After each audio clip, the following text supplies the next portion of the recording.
Ante esta pregunta que nos han lanzado, elevarme sobre la porquería del debate nacionalista. Los nacionalistas nos han metido... Sí. ¿La española o la...? Me da igual.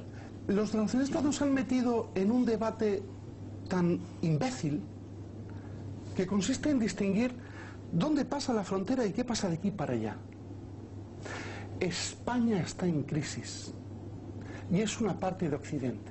¿Tú gobernaste con nacionalistas? Y oye, esto no lo decías, ¿eh? No hace tanto tampoco. De verdad, yo no... Perdona que te digas, que oye, un poco de memoria histórica si también, quieres, un día hablamos de lo que hicimos, pero que hace 4 años gobernando con nacionalistas. Déjame que termine el planteamiento. Por favor. Déjame que termine el planteamiento, porque es que claro, es que los nacionalistas como... A lo mejor no sé, con ellos 4 años os traduzco. ¿Qué es debate express, por favor?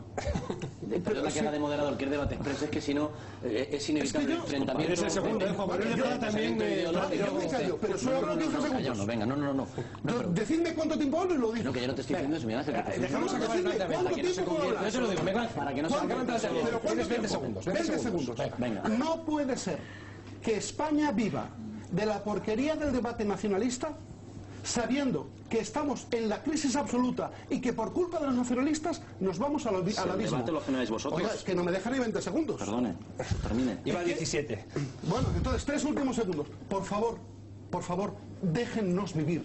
Quiero ser independiente de Cataluña. Pues mire, ojalá. Ramón, oye, ¿dónde hay que firmarlo? Quiero que España sea independiente de Cataluña. Váyanse por ahí, vamos, perdón, no de Cataluña. De los nacionalistas catalanes. ¿Que saben ustedes de qué viven? De la pasta que se toman